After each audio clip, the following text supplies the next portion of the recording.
देखिए डैडी, मैं शायद आपकी दौलत के बिना भी जी सकती हूँ। डैडी, डैडी, डैडी, मेरी शायद साथ और डेफिनेटली नहीं। ओके, पीछे का शो खत्म हुआ, मैं टीवी ऑन करूँ?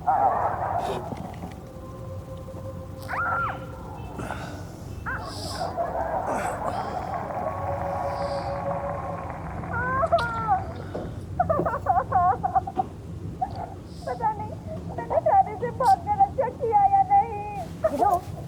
मैं तो यही कहूँगी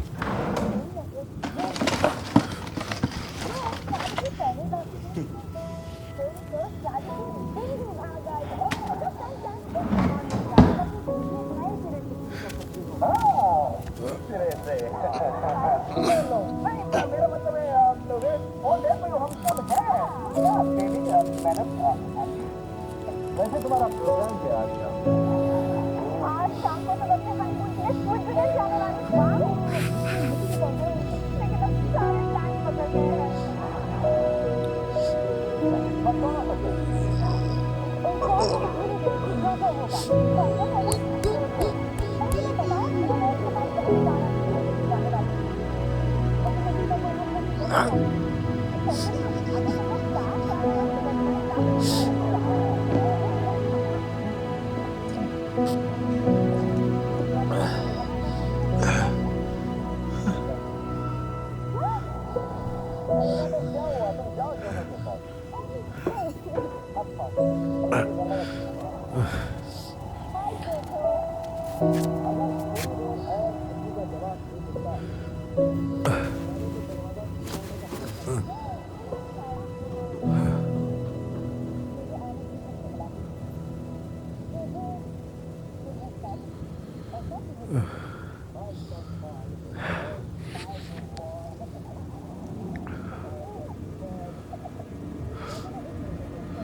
संजना के बड़े भाई साहब